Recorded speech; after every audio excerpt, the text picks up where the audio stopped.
Hello, welcome to the channel Why Stories. Enjoy watching. You can go home, the gray-haired man in the white uniform smiled.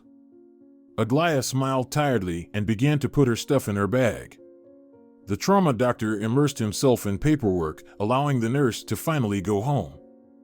Her shift had ended an hour and a half ago, but hospital work ended not by the clock, but when there was an opportunity to finish a shift. The petite, beautiful nurse with shoulder-length hair said goodbye to her colleague and started to go downstairs when suddenly someone called out to her. "Aglaya, I've been looking for you everywhere.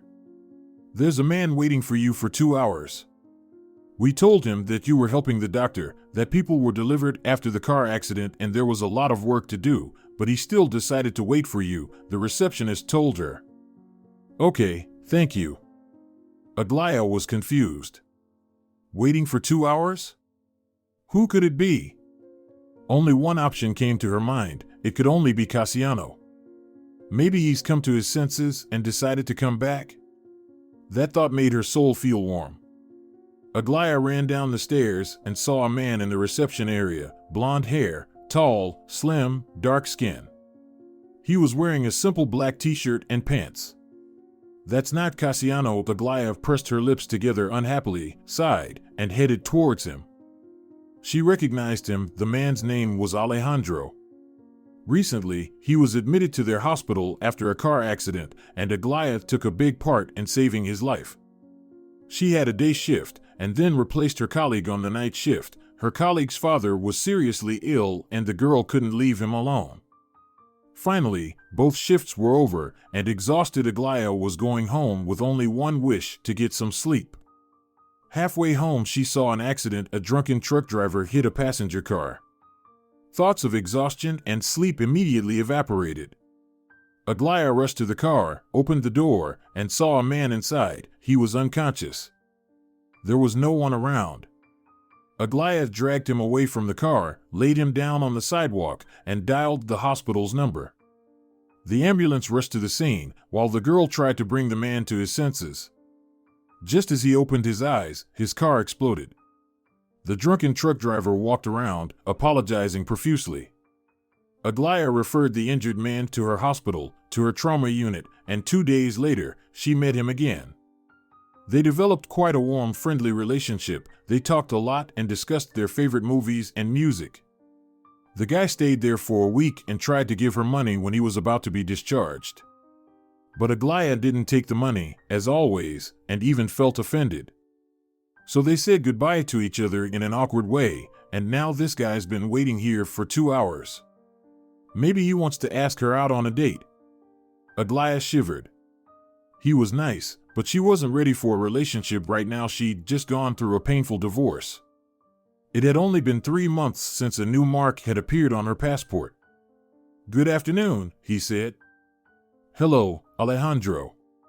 How are you doing? Did the headaches go away?" Aglaya asked. "I'm fine, thank you. Thanks to your help, I'm recovering very quickly. I've been waiting for you. I really need to talk to you. Let's go to the cafe. It won't take long." Aglaya shrugged and agreed. Lately, the walls of her home felt like a prison to her, so she was in no hurry to get there. They were sitting in a cafe that was usually crowded, but today there were only staff in yellow aprons. Small round tables, uncomfortable chairs. Alejandro ordered coffee and a dessert for Aglaya, and only black tea for himself. "Aglaya, I invited you here because I need your help. I'm not the kind of guy who has a lot of female friends. I'm shy enough, and it's hard for me to meet new people. Me and my ex broke up in a pretty bad way, so I can't ask her for such an unusual favor. But for some reason, I felt like I could trust you, so I thought I'd ask you. You saved my life and cured me." The guy was nervous, and his blonde bangs were getting in his eyes. "I didn't do anything special. That's my job. You don't owe me anything. What's the request?" Aglaya wanted to leave. This whole thing felt weird and awkward. This guy could hardly offer her anything that would interest her. "Don't be so modest. You got me out of the car, and then it exploded. But I've learned my lesson and I won't offer you money ever again, I promise." but my request will be something very personal and strange. I'll tell you all about it and you just tell me if you agree or not. I won't insist. If you say no, I won't bother you again. So, I need a fake wedding. I'd like you to be my wife for a while. It may take a few months, but after that, we will divorce." Aglaya lowered her head. Divorce? She's definitely not gonna survive another divorce. Why do you need this? She didn't know how to refuse him politely. Don't worry, it's not some machinations, nothing dirty or illegal. Except for a sham marriage, apparently. The guy shook his head, took her hand, and looked into her eyes. "I promise I won't molest you. There won't be any intimacy. All I want is publicity. I need everyone to know that I got married. I can pay for it, any sum of money. But I really need it urgently. I can't give you all the details, it'll be too boring. It's a bureaucratic necessity, nothing more." Aglaya thought about it. He needs the publicity. So her ex will find out that she got married 3 months after the divorce. Awesome. At least she'd get back at him for everything. After all, she has nothing to lose. What could be worse than the lifestyle she was living now? Aglaya raised her eyes and looked at her interlocutor through thick dark lashes. "I agree, and no need to pay for that." Alejandro smiled. "Do you really agree? You can't imagine how grateful I am. This is the second time you're saving me. Then from now on, you can tell everyone that we're a couple. It's important that everyone believes it. I promise you won't regret the decision to help me." Soon Alejandro said goodbye to the girl, paid the waiter, and left.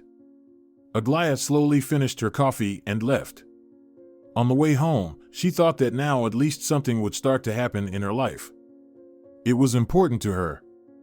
The emptiness she felt when she was alone frightened her. Aglaya climbed the stairs to the second floor, opened the door, and entered. It was warm and quiet inside. It was always hot in the apartment in summer, but this year August had been extremely cool because of a cyclone. The weather forecasters had promised that summer would return in September, but for now, the temperature would be relatively cold. She sat on the sofa, her glance focused on the picture on the nightstand. It showed her in a wedding dress and her ex-husband, Casiano. They were smiling. "Weren't you happy with me?" she asked aloud. She still remembered Casiano begging her to marry him. Casiano was her classmate. Aglaya hadn't noticed him at school, but when they both graduated and met by chance on the street, they looked at each other in a completely different way. Casiano confessed that he loved her during their school years. But Aglaya noticed the guy only now. In high school, he was an unattractive, shy guy, but now he had completely changed. He had everything: a good sense of humor, charisma, good manners, beautiful eyes, and a smile. She thought that such a guy could not be single, and Casiano told her that he had just broken up with his girlfriend. They were preparing for their wedding when she cheated on him with her best friend. He saw it and left. Casiano moved to a big city because of that girl, but when he saw her in the arms of another guy, he just packed up, and 18 hours later, he was already in his provincial hometown. Casiano wooed her nicely, but Aglaya thought he was just trying to forget the girl who cheated on him. Casiano said he was madly in love with her and that the past was left behind. They had a whirlwind romance and soon, he proposed to her. Aglaya was over the moon. They got married. The wedding was incredibly beautiful and fun. They invited all their friends and relatives. But soon the problems began. Right after the wedding, Aglaya started trying to get pregnant, and her husband was happy about it. He said he wanted 4 children. It didn't work, no matter how many times they tried. Doctors mentioned a possible incompatibility. Many doctors examined them in different clinics, but all of them said that they were both healthy. But at the last clinic they went to, Aglaya was told she would probably never have children. In this clinic, the girl underwent a thorough examination, and the doctors identified several problems. She underwent treatment, and she prayed, but nothing helped. During the second year of marriage, the relationship with Casiano began to deteriorate. He didn't say it directly, But it was clear that the problem was his wife's infertility. The man dreamed of a large family, and with Aglaya it was impossible. Aglaya had already realized that there was no future for them, but they were still in love. They didn't dare to just break up, they simply left things as they were. In the 3rd year of their marriage, Aglaya noticed that Casiano started coming home late. He smelled of the same woman's perfume, and there were traces of lipstick on his shirt collar. She understood what was going on, but didn't dare to talk about it. She began to ask direct questions only in the 4th year of marriage. She knew he had another woman. And he lied to Aglaya, looking her in the eye, but he didn't dare to divorce her. She didn't understand why he wasn't divorcing her, but didn't dare to take that irrevocable step either. Deep in her heart, she hoped that things would get better, that he would come to his senses and break up with his mistress. She wanted to adopt a child and even attended foster parenting classes, but soon Casiano decided to leave her. It was a week before the 5th anniversary of their marriage. He came home from work and started packing his clothes into the suitcase. "A business trip?" she asked, standing in the doorway. "No. I'm leaving you." Aglaya made a puzzled expression on her face. "Where will you go?" she asked. "To her. I've always loved her, you knew that. She even moved here from another city so we could see each other more often. We dated secretly for a few years, and now she's expecting my baby. And I can't tear myself between 2 women. I have to be with her. I hope you will understand me." It was only then that Aglaya realized how stupid it was to believe in a miracle. He was in love with another woman from the very beginning. She saw it, but she didn't want to believe her eyes. She wanted to cry and burst into hysterics, but only smiled and said, "Be happy." Casiano shook his head disappointedly. Apparently, he expected tears, tantrums, pleading. But Aglaya behaved with dignity. She helped him pack and said she would file for divorce herself. He said he was in no hurry. They just lived together for now. As soon as the front door slammed behind Casiano, she sank to the floor and let the tears flow. Now Aglaya looked at their wedding picture and remembered how painful it had been for her. She took a vacation and stayed at home for a week watching TV. She watched motivational movies and tried to fight stress with cake. Aglaya loved kiwi cake. It was cheap, low-calorie, and very delicious. During that week, she got 3 extra kilos because not only did she eat diet cake, but she almost didn't get out of bed. However, on the 7th day, she felt better. She was proud of herself for surviving this period without alcohol. When she was younger, she had a habit of drinking wine in case of any minor problem. But now she was wiser and listened not to her heart but to her mind. He left her, that's fine. Life's not over. She began to exercise, lost weight, and didn't even let herself think that he would come back. Yes, they enjoyed their time together, but it was in the past. It doesn't matter anymore who was wrong or who was right. There are only facts. They are no longer together. That night, Aglaya couldn't find the strength to eat or take a shower. The memories made her sad. She felt exhausted and fell asleep. At night, she woke up feeling cold. She closed the window, crawled under the blanket, and slept until morning. A week later, when the nurse was still at work, she got a call from Alejandro. "Hello, my love. How about going out to dinner tonight?" he asked. Aglaya understood that probably he wasn't alone and the comedy had already begun, or he was just practicing his acting skills. But still, it was weird to hear the words "my love." Although, it wasn't any different than the relationship with Casiano. He also called her "my love" for years without loving her. "Hi, sweetie," she smiled. Alejandro smiled on the other end of the phone as well. He was standing in the room and an elderly married couple, his parents, were sitting behind him. "How about we have dinner tonight? I finally told my parents about us and they want to meet you."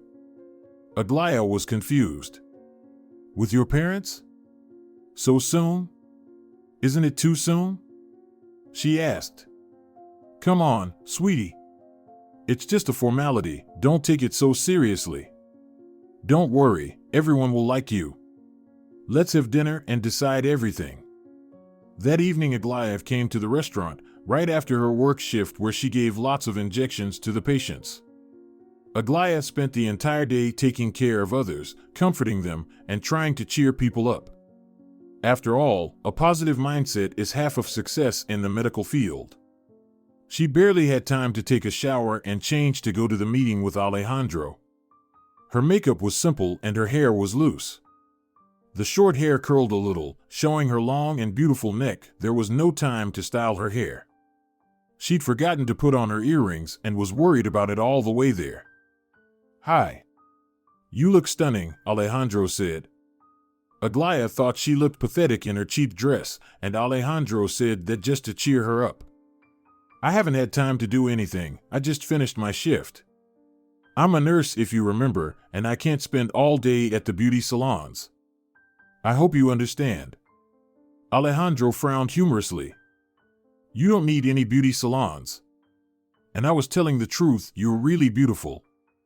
If it were not for the circumstances, I would have fallen in love with you already," he said honestly and immediately blushed. Aglaya smiled, so his words were true. Lies wouldn't make him blush. "So, meeting your parents?" "That's right. And one more thing, I'm going to propose to you today. Later, the waiter will bring us 2 rings. This moment will be filmed. I needed to make my parents believe it. Are you ready? Just be natural. I'll do my best." They had dinner, and the waiter brought the ring on a large silver tray.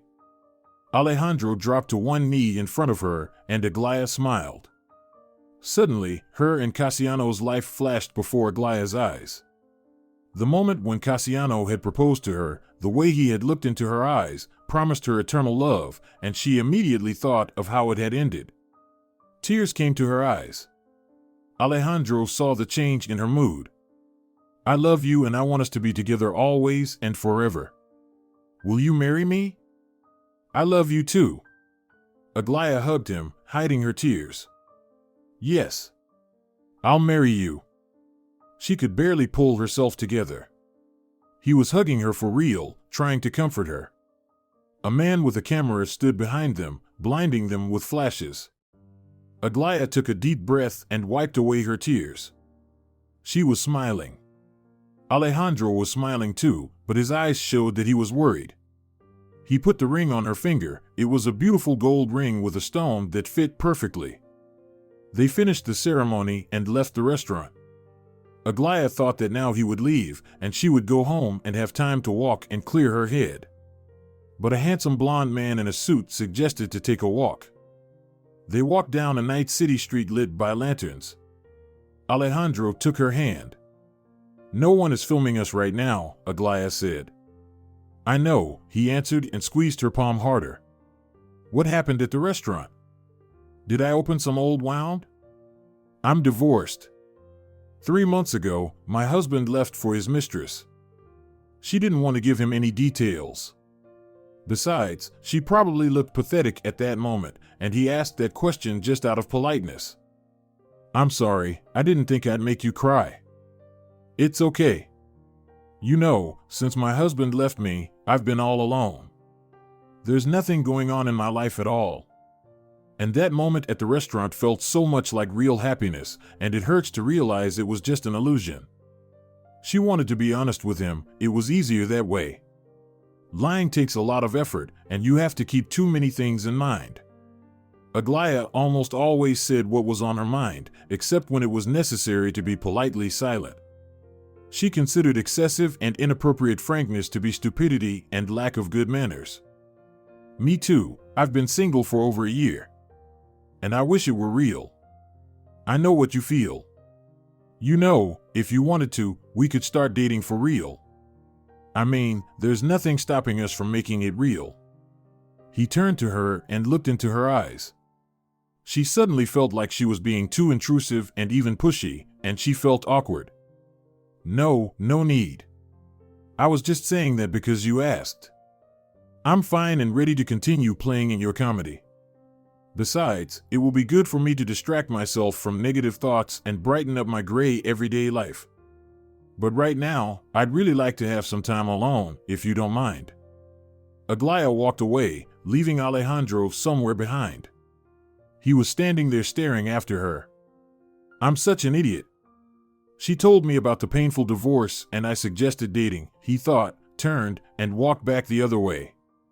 He remembered her eyes, her tears. He definitely liked her, but there was something more important right now. He needed to finish the job and not scare her off. It was more important than his feelings, more important than anything else in his life. The next step was their dinner with his parents. It was Aglaya's day off, so she had time to prepare thoroughly. As she picked out a dress, she thought about how she would have spent the day if it hadn't been for Alejandro and his fake wedding. She would probably have gone to the park, watched the couples with envy, bought herself a cake on the way home, and spent the next week hating herself for the extra kilos. Aglaya felt like she was on edge, one step away from depression. Alejandro picked her up around 8 in the evening. Aglaya was wearing a beautiful dress, high heels, a manicure, and makeup. Her hair was neatly styled, and this time she didn't forget about earrings. A ring decorated her finger as a symbol of fake love and loyalty to this foolish plan. It was uncomfortable to be around Alejandro. Aglaya knew it would come to an end soon and had already prepared herself for it. She felt like a silly, helpless kitten who ran after every passerby, hoping to get warmth and affection. And she scolded herself for really feeling something for Alejandro. She thought it was stupid and realized that those feelings had no future. He only suggested they pretend to be a happy couple for a while, but her subconscious was already painting pictures of a happy family. "This is so stupid. Don't worry, my parents don't love me and they won't love you.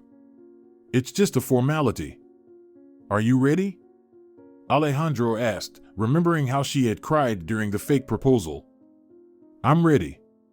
"Why don't they love you?" "I think parents always love their children, it's just that different parents express their love in different ways. Sometimes children don't feel love because they're used to expressing it differently. Parents are programmed by nature to love their children, and children are programmed to love their parents." "I'm not their biological son," Alejandro said, interrupting Aglaya's philosophical musings. "Oh," she said. "So I'm pretty sure they don't love me. But I don't expect anything from them, I have my own plans." They continued driving in silence. Soon the car stopped in front of a luxurious mansion. Aglaya whistled. "You didn't tell me that your foster parents are tycoons." "Well, they are not tycoons, just entrepreneurs. Come in and don't worry about anything." The interior was magnificent. Cold marble was everywhere, and the walls were also made of white marble with black veins. It was clearly designed by a professional. There was a huge sparkling chandelier in the center of the hall. Aglaya thought that the marble floor would not be safe for a child. It was cold and slippery. Perhaps Alejandro was right, he had been a guest in this house since he was a child. There were many different cutlery on the large round table. Aglaya saw this and got worried, for her knowledge of dining etiquette was not good enough. Alejandro's mother was a slender and graceful woman with a short haircut and large sapphires in her ears. His father, on the other hand, was overweight but looked very serious and even arrogant. "So how did you meet?" Alejandro's mother, Carmelita Gutierrez, asked. Aglaya was confused. They had not discussed the details.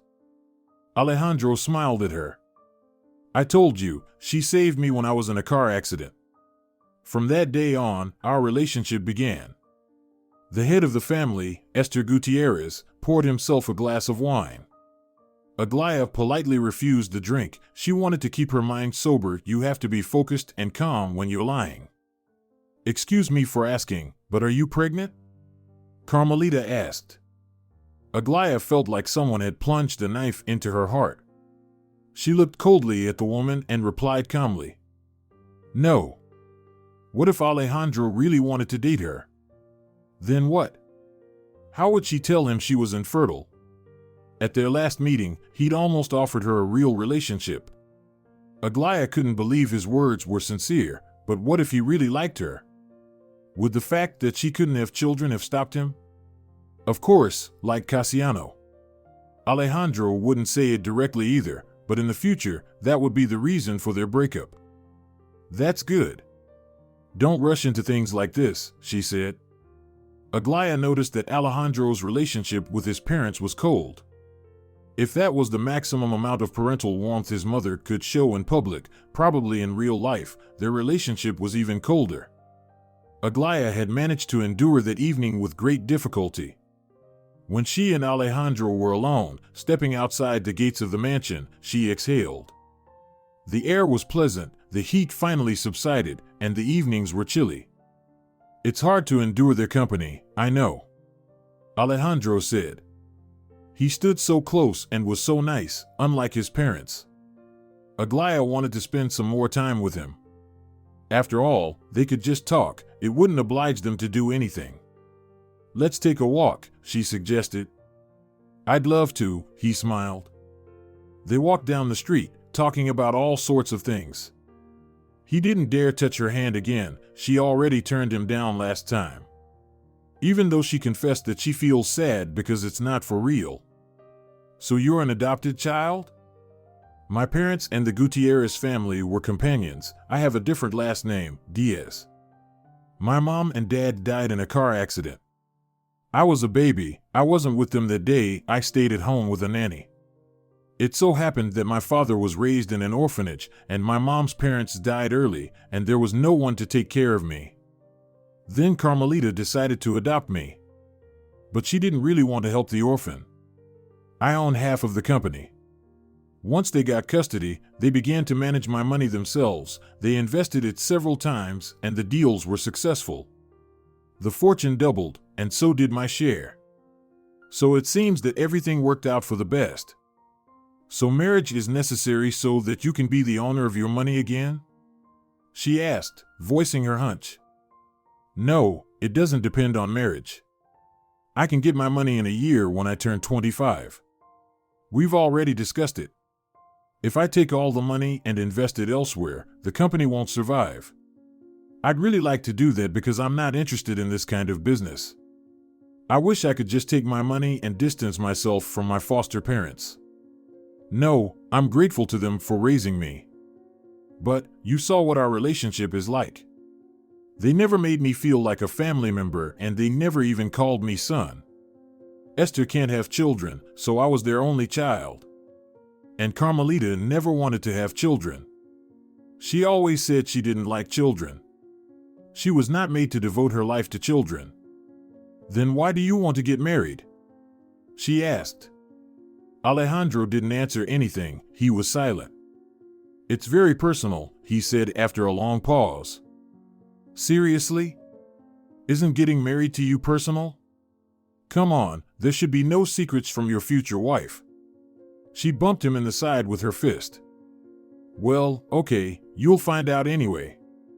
I didn't tell you about it right away because I was afraid you'd say no. The damn bureaucracy is the problem. I just need to be legally married, you know?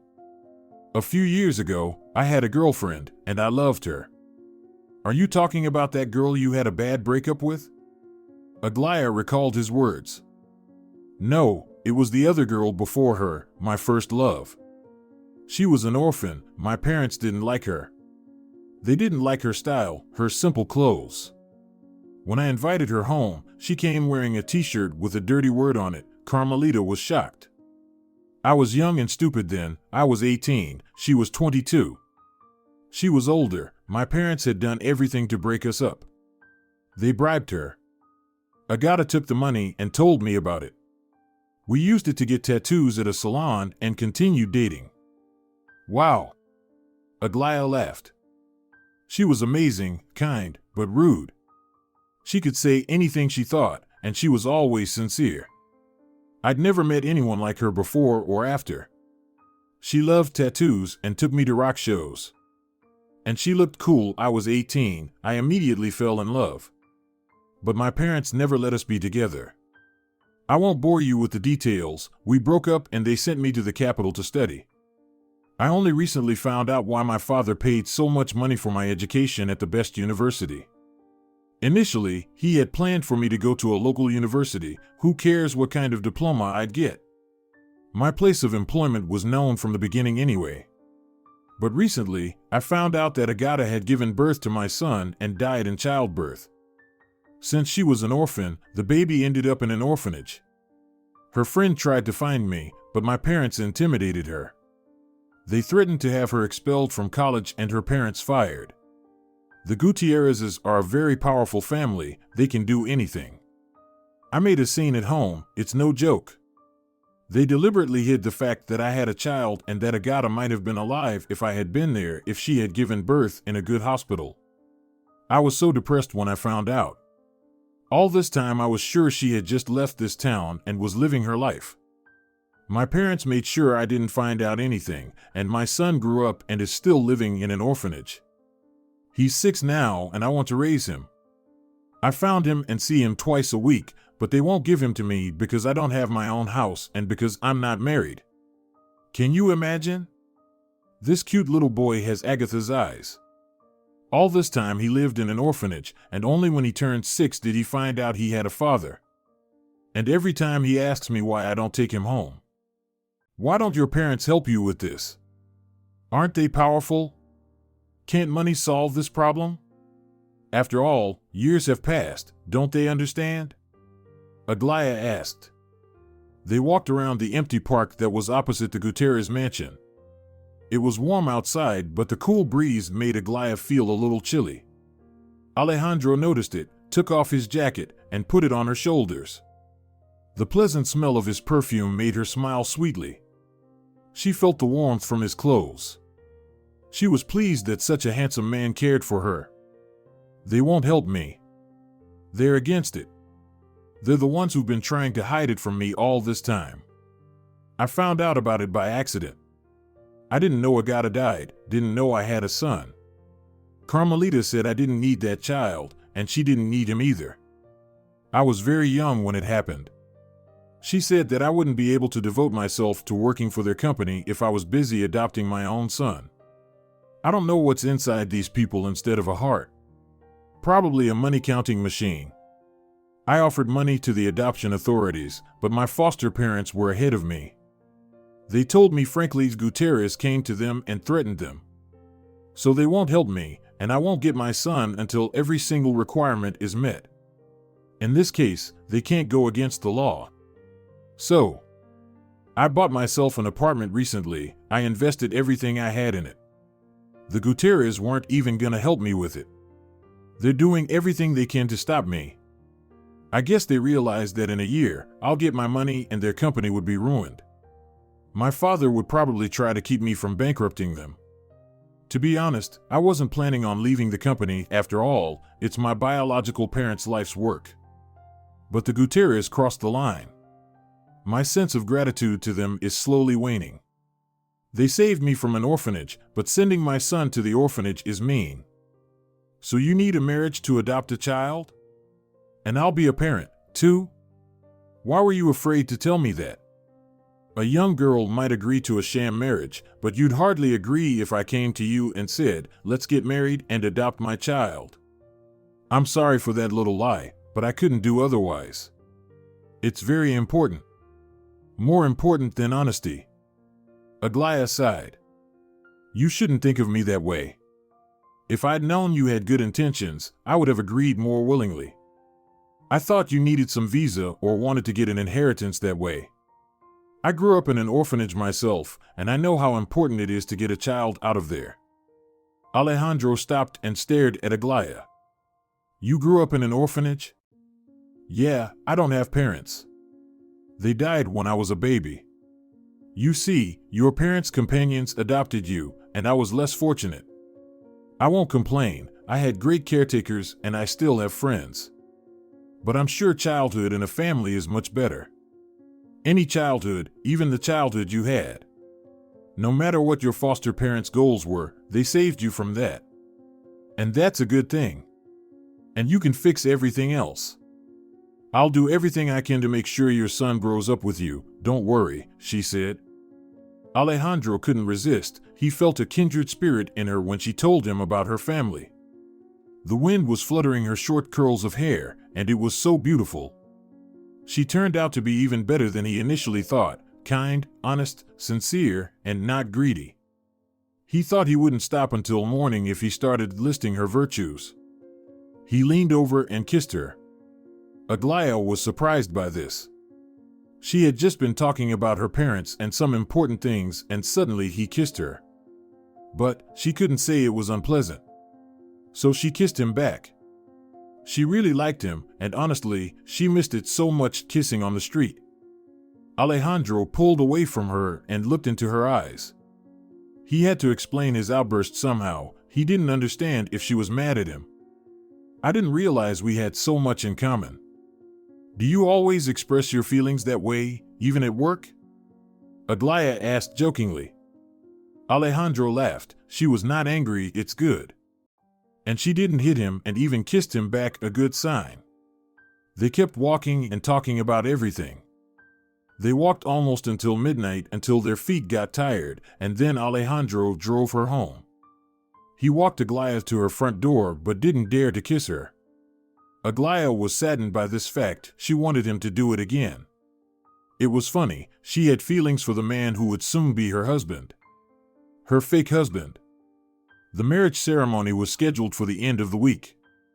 Everyone at the hospital congratulated Aglaya and asked about her fiancé. She briefly told her colleagues about Alejandro. After all, everyone remembered how they had met. But she was concerned about something else. What would happen after the divorce? They would all point their fingers at her and whisper behind her back. Aglaya doesn't know how to get along with men, the second divorce in 6 months. Awkward, but at least now she knew that the goal was really important. It was important to Alejandro that everyone believed them, and she would help him. After all, if his parents are trying to stop Alejandro, and moreover, deprive an innocent child of a normal childhood, it's really important that their marriage does not seem fake to anyone. Aglaya posted some photos from the restaurant on her social media profile and immediately got tons of likes and comments. Casiano was the most frequent visitor to her page. Surprisingly, after he left, she had already forgotten what his profile on social media looked like. He liked her photos, and right after that, he posted a picture of himself with his girlfriend. His lady was nice and skinny. Her rounded belly was already very noticeable. Aglaya only sighed sadly about it. Before the wedding, Alejandro invited her to the cinema. She didn't understand whether it was a part of a plan or he really wanted to spend time with her. They had fun watching a good comedy. When the movie was over, they walked outside. "Did you like the movie?" she asked. "Yes, it's a funny comedy, but I wouldn't watch it again. I don't understand why everyone is only talking about this movie." "I totally agree. There were more rumors than the movie itself, a primitive story. But it was worth to watch it once. There were some good moments." Suddenly, Casiano and his pregnant girlfriend showed up out of nowhere. "Aglaya, hi. How was the movie? Have you already watched it?" he asked as if they were longtime friends. "Yes, it's a great movie," she replied indifferently, taking Alejandro's hand. He quickly realized what was going on. "Hi, I'm Alejandro, Aglaya's fiancé," he said, extending his hand to Casiano. "And I'm Casiano, her ex-husband," he said. "Nice to meet you," Alejandro smiled. Casiano's girlfriend was visibly nervous and didn't even look at Aglaya. "How long have you two been together?" "I mean, all this time I was tormented by conscience that I left for another woman, and it turns out that you cheated on me, too," Casiano said. He was clearly hurt by the fact that Aglaya had a boyfriend. Of course, he was jealous. They had been together for so long. It couldn't just end and go away without a trace. Alejandro looked at Aglaya and smiled. She sighed heavily. "It's none of your business anymore, Casiano. Let's go, Casiano. As you can see, she's been lying to you all this time." "You should have left her a long time ago," his pregnant girlfriend said. "Seriously?"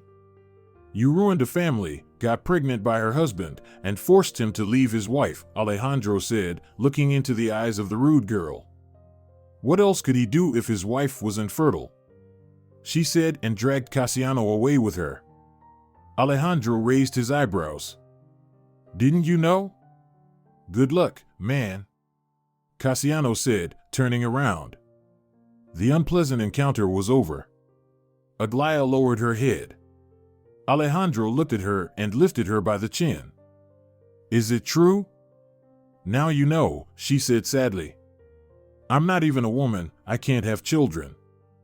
Alejandro hugged her and kissed her on the lips. He thought it would help her. Aglaya was very upset, but the kiss made her feel alive. It breathed feelings into her, making the tears disappear. They kissed for so long that they didn't notice Casiano was there again. You know, as a husband who has been cheated on, I can't just watch this, he said, and tried to hit Alejandro. He deftly dodged Casiano's hand and quickly hit back. Casiano remained lying on the ground, and his girlfriend, seeing that the boys were fighting, not because of her, just turned around and walked away. I always knew you were like that, Casiano said, getting up from the ground. Only people like you are capable of that. Don't compare Aglaya to yourself. Alejandro said menacingly, took Aglaya's hand, and walked away. Suddenly she stopped, looked at Alejandro, and asked, What was that? You're kissing me, hitting my ex, standing up for me. What is that supposed to mean? Explain, because I don't think that was part of our plan. We agreed to pretend to be a couple. But you're acting like I'm really your fiancé. Aglaya looked at him pleadingly. She was completely confused. This petite, short-haired brunette was trying her best not to fall in love with him because he had said right away that he would divorce her in 3 months. But now he acted like everything was real. And she didn't want to go through another painful breakup. I think that's what anyone would do. He was the one who started the fight. My father took me to Taekwondo when I was a kid. My foster father. Aglaya shook her head. You know I can't have children. I was afraid to tell you about it for some reason, but now you know the whole truth about me. I want to go home. Aglaya turned around and walked away. But a moment later Alejandro stopped her. He looked down at her. Today medicine is doing wonders and your infertility is not a final verdict. And even if it were, it wouldn't be a problem for me. I would be happy to adopt 2 girls and raise them with you. Aglaya didn't understand what he was trying to say. Was it all for real? Why are they even talking about this if their relationship is a lie? Casiano also said it wasn't a problem, but he left me for his pregnant mistress. And before that, he cheated on me with her for over 2 years, and I knew that, but I didn't dare to leave. I don't want to live like this anymore. I'm better off alone. And when it's over, I'll get another divorce mark on my passport, and then I can finally just live my life without imposing myself and my problems on anyone. What on earth are you talking about? Don't you see that I really like you? I don't care about anything. I fell in love with you the very first time I met you. I just didn't think it could be mutual. The nurses told me you were going through a divorce. So I knew it.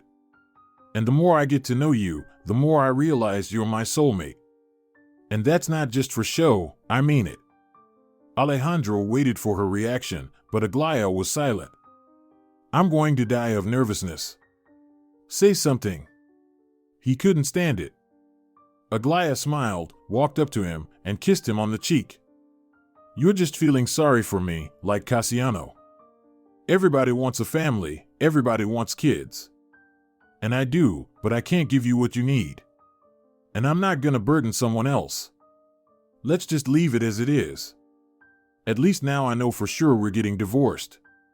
I don't want to give myself false hope and go through this again. Please try to understand, for me, it's like getting a knife wound where there was another knife wound. It hurts twice as much. She looked into his eyes with so much pain that it took his breath away. At that moment, she told him everything and shared her true feelings. Aglaya simply walked away, and Alejandro didn't dare catch up with her. He was sure she wouldn't let him kiss her again, would push him away. She didn't accept his confession, didn't believe him. And it was understandable. Their wedding took place in the presence of Alejandro's parents and Aglaya's friend.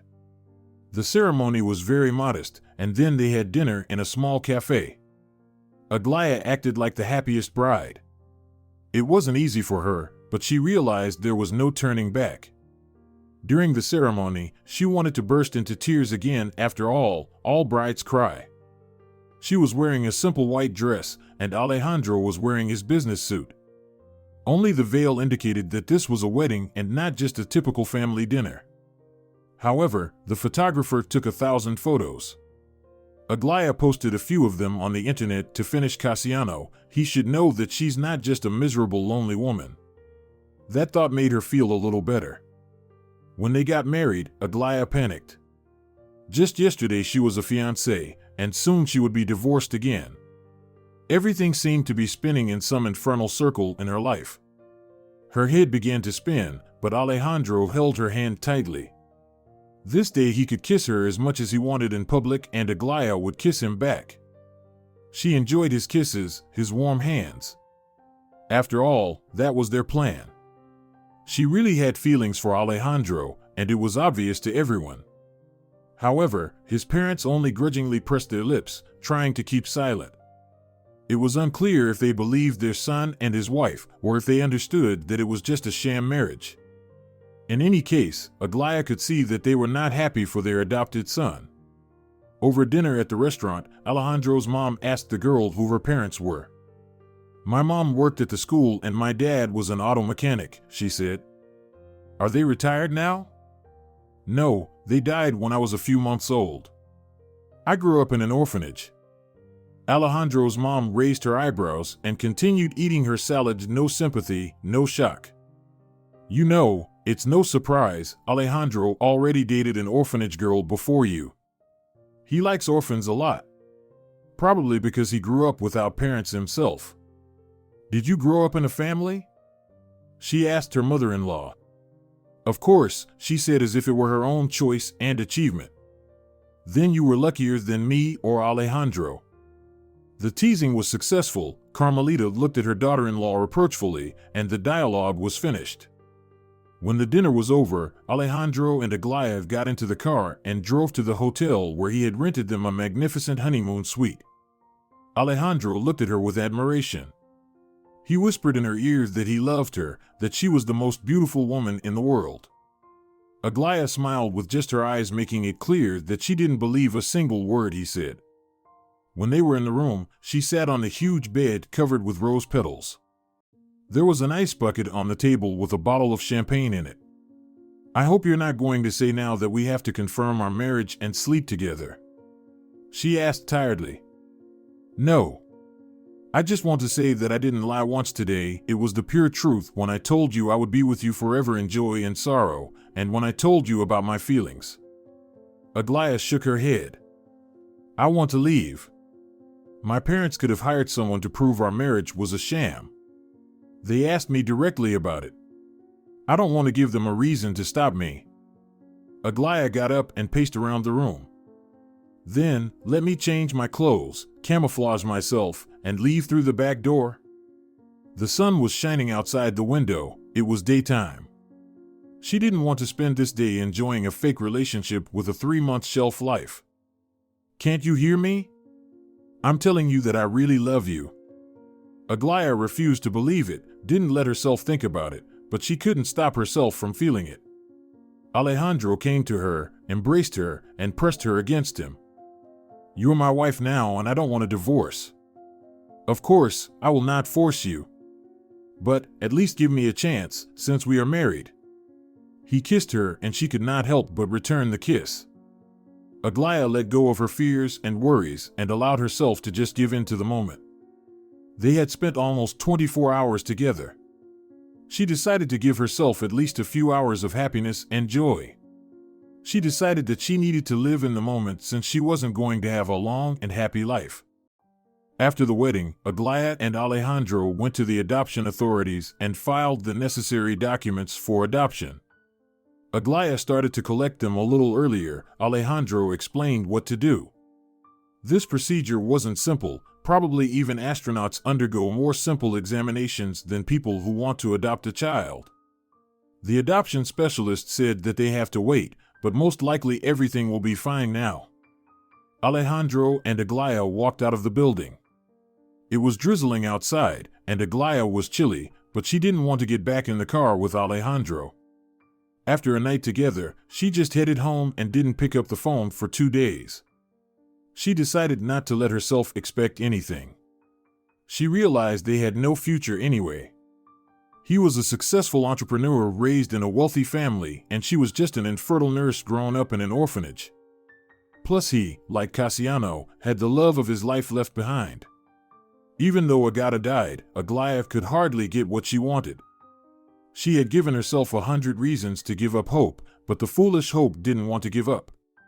And now she was standing right next to him, and he was looking into her eyes as if he really loved her.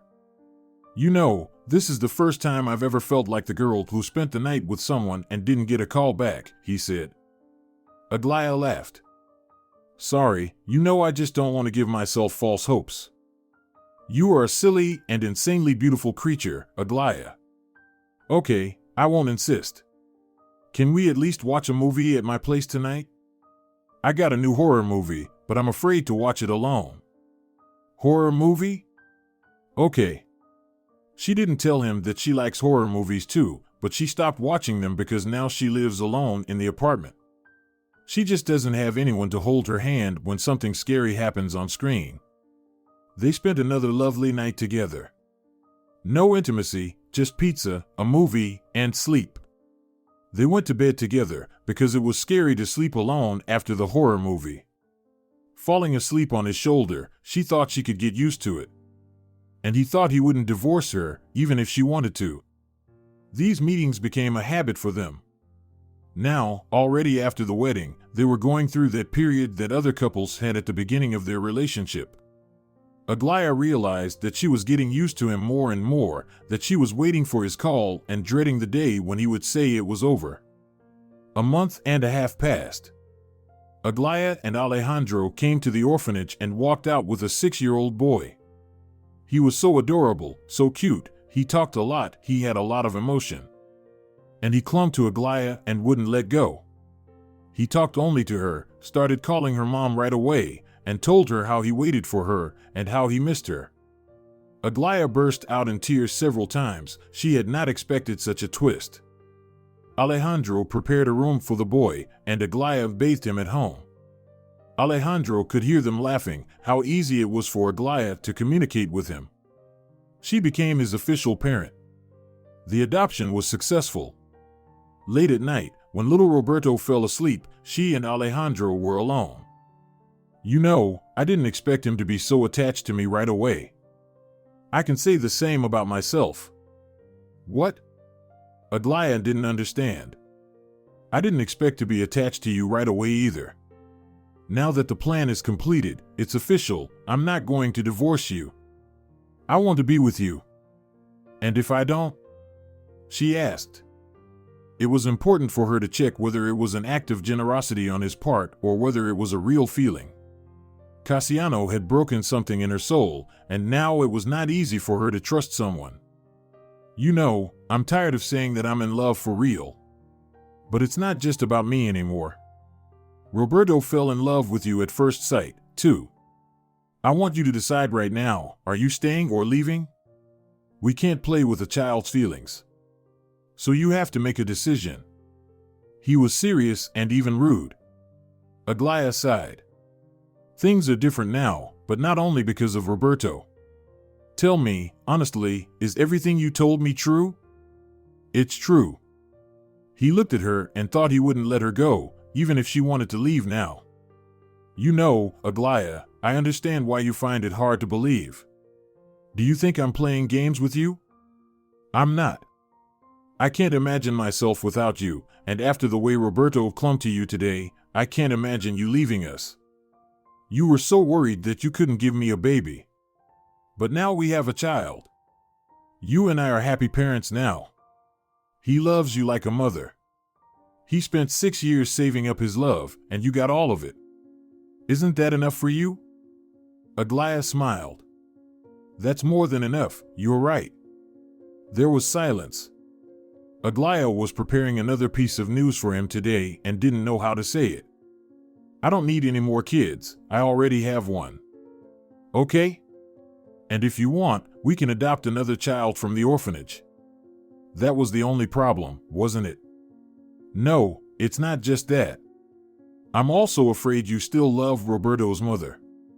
Casiano also couldn't forget his ex and left for her, and it's not realistic to compete with a dead woman. Oh, my goodness. Who put such nonsense into your head? I was in love with her, but we were very different. She was older, she laughed when I wanted to cry. She got angry when I laughed. We didn't break up just because of my parents. It was just that we both knew we couldn't get along. We had more of a passion than a real deep love. Yes, I missed her. I grieved when I heard she was dead. But I can't say she's the love of my life, and I'm not going to put her portrait around the house. What would you tell Roberto about her? Aglaya asked. We'll tell him that he has 2 moms, one of whom is dead and the other is alive and well and working as a nurse. If you promise me that you will remain my wife. Aglaya shrugged. I will. I have nowhere else to go now that I'm pregnant. What? Alejandro was in total shock. It happened on the only night they spent in the honeymoon suite. I'm as shocked as you are. You know, it's such a strange feeling. Alejandro hugged her, and all her doubts collapsed like a huge wall separating them. He would be a father, again. She wouldn't leave him again, there was no reason for that. Aglaya sighed happily. Now she was expecting his baby. Perhaps it was fate. The Lord had not given her children in marriage to a man who loved someone else.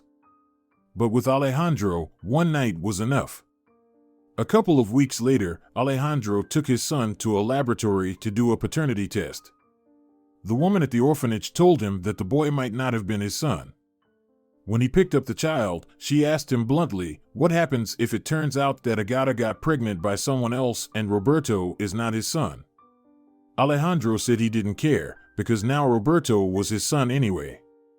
But still, he wanted to know the truth. What would you do if he is not your biological son? Aglaya asked him. Nothing. I just want to know. I won't love him any less and I won't leave him. I don't even know why I want to know the truth. I guess I just want to know if Agata cheated on me. According to the timeline, he was conceived while she and I were still together. It's probably just selfishness, but I need to know. You can get that test done at our hospital. They take a DNA test and take it to the lab. Great, but I've already made an appointment with a private lab. Roberto and Alejandro left, and Aglaya only shrugged her shoulders. She was about to go to work when Alejandro called. He needed to go to the office urgently. The procedure was postponed, so he asked to pick up Roberto. Aglaya picked up the boy and took him to her workplace. There she took him for a DNA test. Alejandro's blood was already there because recently he had a scheduled checkup. He was still recovering from the accident. Alejandro didn't know that Aglaya had already done a DNA test, so later he did it again at a private clinic. The result arrived quickly negative. How could it be? I can't believe it. Alejandro hid this information from Roberto and decided to just forget about it. However, soon the results of the second test, which Aglaya had done, were ready. It was positive. Alejandro was over the moon. He went to the private lab and showed another test result from the hospital. It turned out that they had made a mistake and mixed up the test tubes. Someone else got the wrong result too. When the doctors sorted everything out, Alejandro received confirmation that Roberto was his blood son. He rejoiced like a child. Of course, it was important. Alejandro knew for sure that he wouldn't have stopped loving Roberto in any case. That wasn't the point. But it was important for every human being to have a continuation of the family. It's our nature, and Alejandro wanted Roberto to be his blood son. And so he was. Together with him, he began to visit Agata's grave from time to time. The boy felt comfortable there. He talked to her, told her about himself, just as Alejandro had taught him. He began to take care of the grave because there was no one else who could do that. Aglaya went there with them. She supported the boy, and he considered her his mother. 6 months later, when the Diaz family celebrated Alejandro's birthday, he came to the company and made a loud statement. "I will not take my assets away if we hold a vote. Now each of us has 50% of the assets. Let the employees decide who should be the president of the company." Esther pressed his lips together unhappily. "Why do you want to do that? You took your kid out of the orphanage, you live alone. You have no idea how to run a business, do you?" "You're wrong, Dad. My father used to be the one who ran the company. I'll be the boss or I'll leave. You have nothing to worry about. You'll still have the same money. I have a lot of long-term plans for the company.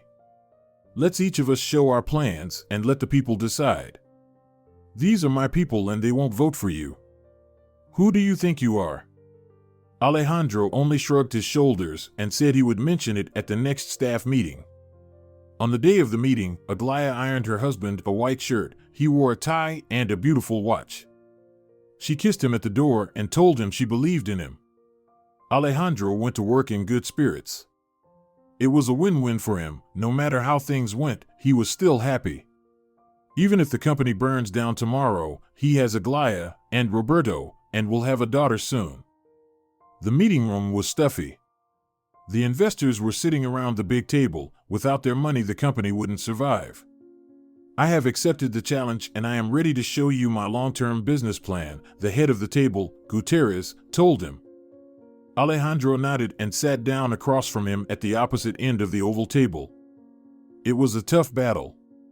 Gutierrez talked about the current situation and how important it was to move in the same direction without taking risks, gaining stability and people's trust. When he finished, Alejandro stood up with his report. "I want to point out the little things that my father missed. First of all, the company's business is not going up. Now everything is being done to stabilize the situation. Our income a year ago was higher than it is today.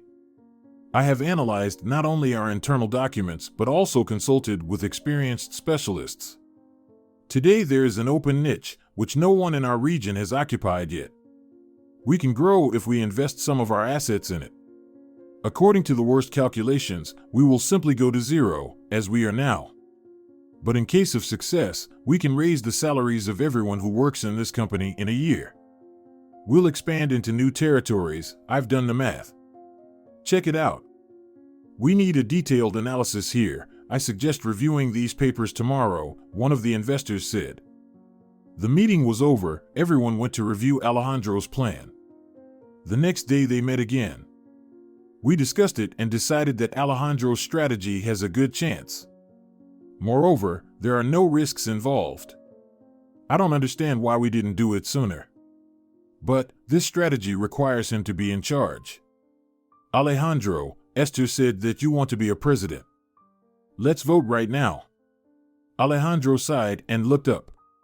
He had expected anything but this. There were 11 people sitting at the table, including himself. And everyone raised their hands except for him and Esther. Esther also hadn't expected such a reaction from his companions and investors. Probably everyone was sick of his bad temper and wanted some changes. "Well, congratulations, now all the responsibility will be on your shoulders, son," Gutierrez said unhappily. From that day on, he never spoke to his adopted son again, but he didn't try to stop him either. He realized that if his son's plan worked, he would become even wealthier. Besides, he was already old and was tired of the constant stress. A little later, Gutierrez decided to take a break and went on vacation, and Alejandro was very happy about it.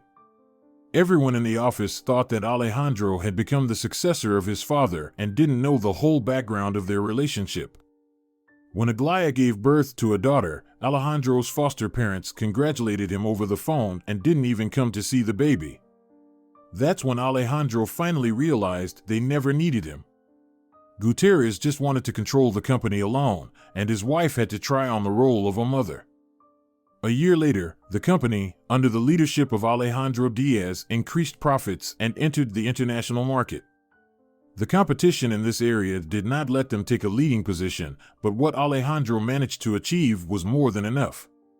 Aglaya and Alejandro's personal life was also fine.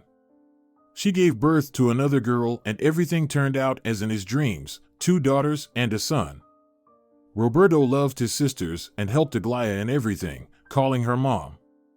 He was old enough to realize that she was not his biological mom. Besides, Alejandro didn't hide the truth from him. But the boy grew up in love and care and was happy.